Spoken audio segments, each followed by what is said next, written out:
Hello everyone and welcome back to PJB Studios episode 3. It's been quite a while guys, but now we are back because I've been quite busy with other videos and stuff. But now we are back, so we're going to be building the biggest soundstage on the prop tour now. And I know a lot of people have been really anticipating this episode because we haven't done one for quite a while. But now we're back. So today we're going to be building the pirate ship show scene, where I imagine they'll be filming like Pirates of the Caribbean, like a pirate-related film, anything really. But yeah, so I'm going to kind of make a concrete outline, and it's going to be kind of like a pool.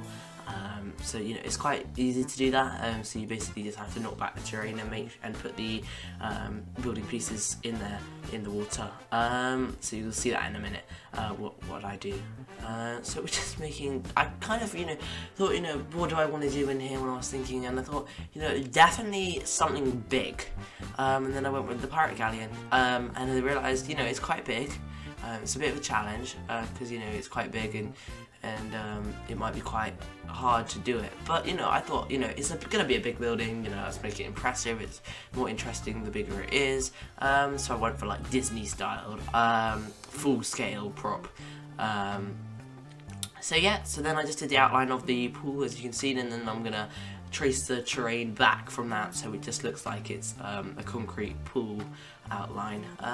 So there we go, so I'm just putting that back, and you guys will see how it comes along nicely in a minute. And then you can pretty much get rid of all that terrain on the edge because we're going to cover the floor concrete.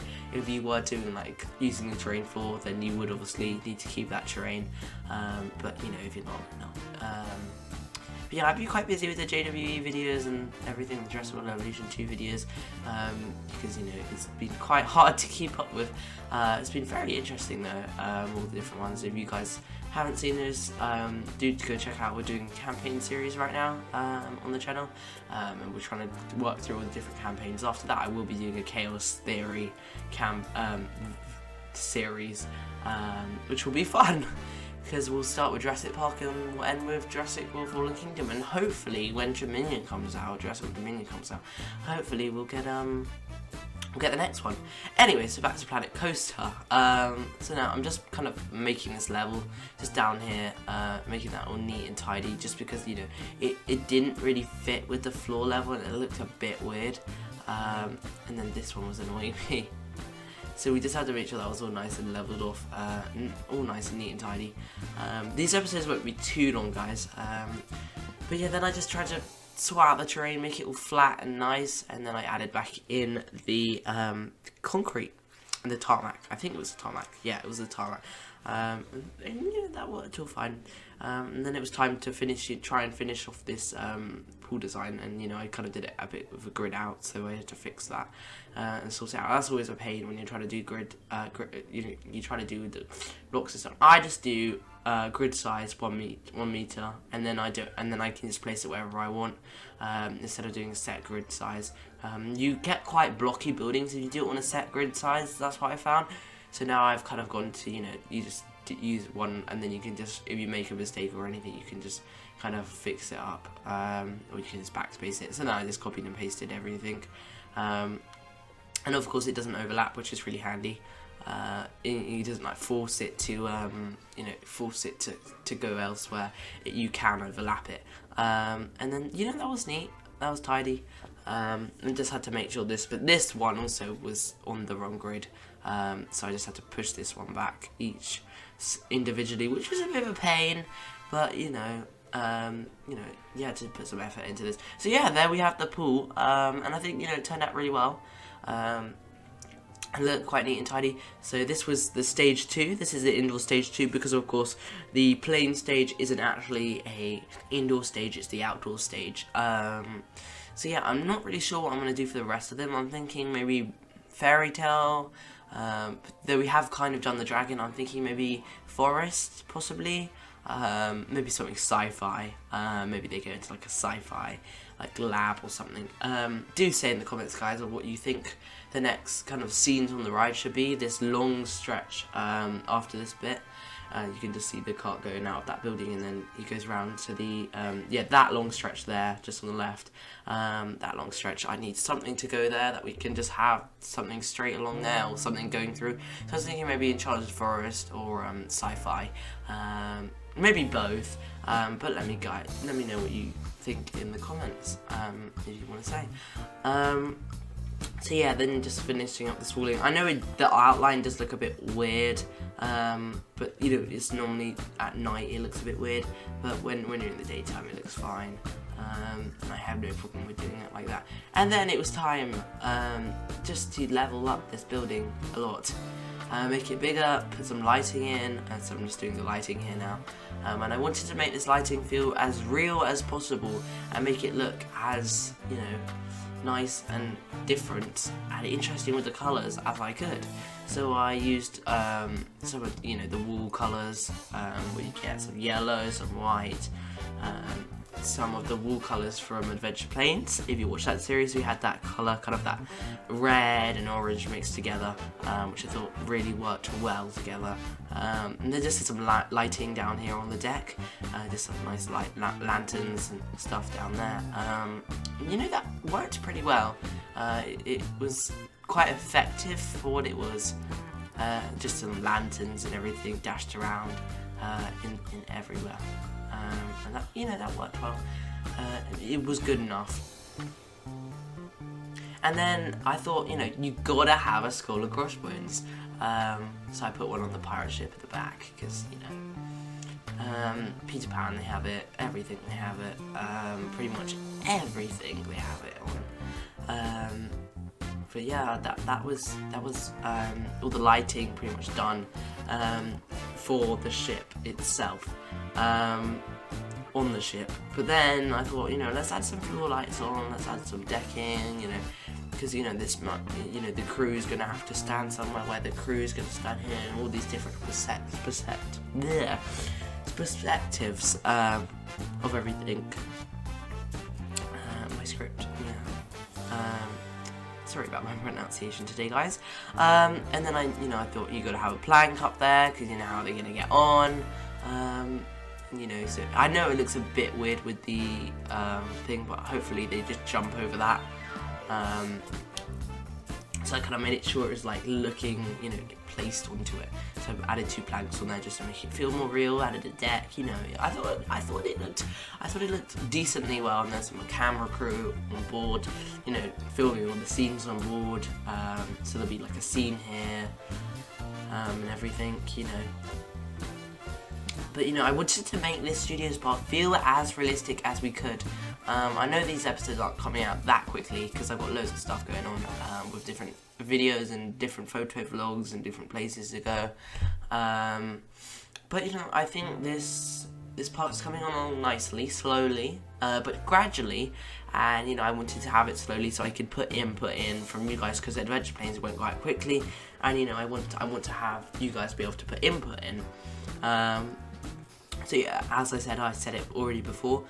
If you do have any suggestions for the part, I think I've said it in the comments already, do say. But yeah, so yeah, then you have these kind of 2 pirates talking to each other. Sorry. You have 2 pirates talking to each other, you know, on the deck. Maybe they're discussing something about, you know, maybe they're gonna like make someone walk the plank, maybe they got prisoners, you know, anything. It could be absolutely anything. But, you know, that was the idea. That was the general idea. Wow, I've been talking for 9 minutes now. But yeah, these voiceovers do take quite a while to film, and to record, I should say. But then I added some like on-deck lighting again with the stage lights. But I thought, you know, let's put some on the mast, because, you know, instead of having like, you know, the scaffolding, maybe you can just use the mast. Because I think the masks look, you know, they work quite well. But, you know, you never know, they might have scaffolding as well on there. I don't know, I don't work at a film set. I'm just trying to use it from pictures and stuff, you know, and films and stuff, you know, as sources. So then it was the time to, this annoying mask goes up very high indeed. So I had to try and get rid of that heightness by just kind of covering up with the building. because otherwise you just have an open building, it's annoying, and, so I imagine they probably have really tall buildings, or they just build, they don't build the absolute top of the set. But of course in Planet Coaster you can't do that. You can't really smash up a different piece, and you've got to just work with, if it's the piece, you've got to just work with that piece. Because if you want a full-scale pirate galleon, that's what you're gonna get. It's a shame you can't cut pieces in half or something. That would be very useful. And then I kind of just copied and pasted the walls to get it a bit higher. Because you want to get it higher, because otherwise it's not going to get over that mast. It's going to look terrible. And I didn't want to look terrible, because this is the first ride you see when you walk in. You're like, oh, what's that in the distance? And you're like, oh, that's what it is. So then we just had the doors here, everything was nice and neat and tidy, and I just flattened it out just to make it look precise and neat, and just a bit of terrain sticking out here and there. But yeah, that flat bit there, we need something that I just painted in with the tarmac. We just need something to go there, just something. But anyway guys, so then I leveled it up. Just level it up, and apparently the lights just wanted to come on along with the ride, so yeah. Then I just had to do the green screen again, just to sort it all out. Obviously they probably edit out the lights, or when they're, that green screen would just be there permanently, So then I just had to make sure this was level and just neat and tidy, and it was just a lot of cleaning just to do and tidy it all up, because you've got to have it all nice and neat. But that is quite a good lighting package for the pirate ship. I think it looks quite good and it works well. And then this was me just trying to copy and paste it, trying to save a bit of time with the building, just to make it. You can see how tall it is, guys. It's massive. It's a massive building. It's crazy. And then I just had to get rid of some of these lights up here. And so this might be a permanent set, because you'll see in a minute that I will actually put like a topper on the roof, just for that one little beam that sticks out, that one bit there. And then I just had to add the scaffolding, because I said I would do scaffolding. I'm trying to do scaffolding on all the sets, just to make it feel more film studio, more interesting. And scaffolding just screams film studio for me, just and then I had all these cross beams and everything, just made sure it was all neat and tidy. How many times have I said neat and tidy today? Just making sure it was all evenly spread out, and that worked. I said neat and tidy, and worked so many times, because a lot of things were hard to work out, and that's the whole point of it. You've got to make sure this works. But anyway, enough of me gabbing on. We had all this lighting to do, just to lighten up the walls, just to make it feel, more stage, more commercial, more professional. And I wanted to achieve that level of realism with it. And that light kind of ruined the realism, so then I put some like white light on the sails up there. And it looks actually quite decent. And then I thought, I don't know what I was thinking here. I thought I'd do Searchlights, and I was like, no, it's not a show. And then I was trying to figure out what lighting to do, because I was not really sure what lighting to do. But then in the end, I didn't really know, to be honest. And then I kind of thought, oh, let's just keep the stage lights. And I like kind of this light effect where you have like the circles, and then you have all the different circles, and you have a gap between them, and then the actual ride vehicle just goes in. I like that effect, so you'll see me use that throughout this. It makes it feel like more like you're on a film set, with the lights. The lighting of this park is really key, really key. That's why I'm trying to light it all up, because it's a night park as well. This will be a night park, and unlike Adventure Planes, as much as I would like to do it a night park, it would have taken us about 3 more episodes, 4 more episodes, 5 more episodes to do lighting. If I'd recorded it with lighting, it just would have been a mega series, and it really wasn't, a mega park. It was a bit of a, mini park. It wasn't the biggest of parks, but it was still a park, a big park on scale from from you know, different ones. You know, the winter park as well, that was different as well. That was a different scale, but Adventure Planes was another scale. That's probably the biggest park we've built on the channel so far, and I'm hoping that PJB Studios might beat that. I'm planning to make this park quite big indeed. Yep. You know, a lot bigger, a lot more rides, a lot more building, a lot more scenery, a lot more lighting, because I think in Adventure Planes we could have done more if we didn't want to have loads of episodes. But you know, this is a mega park, so we can do loads of episodes. I don't really mind. But this park will take us quite a few months, because you know, the videos come out quite slow, and you know, because I want suggestions and stuff. And then, you know, I'll just fix up some of the roof, and that was pretty much that for that building. But then we had this most annoying piece here that was sticking out. So I decided that I would create like a mini terrace for it, a mini like kind of chimney for it to stick out. So it kind of covered it, so the roof had like an inlet for it. So then you just put that on top, and I think it, you know, it worked well. And it, you know, it's kind of going into the roof. It's kind of not at the same time. So you have that little inlet up there, and you know, come on, you gotta have the little inlet. I think, you know, if it was a permanent set, yeah, of course they've had that. Or they probably just build the roof, to be honest. But if it was a permanent set, the roof would just go higher and higher. Obviously, we wouldn't really get a stage this tall for a sound stage, but you know, who cares? I didn't say it was ultra realism. I never said that. So then I just added the stage doors onto the stages and just triggered all of those. I don't know why the first one wasn't triggered. It wasn't, and then the third one needed to be triggered as well. It doesn't actually work in testing mode because they're going around at such a fast pace and they're not stopping at the stage and reloading.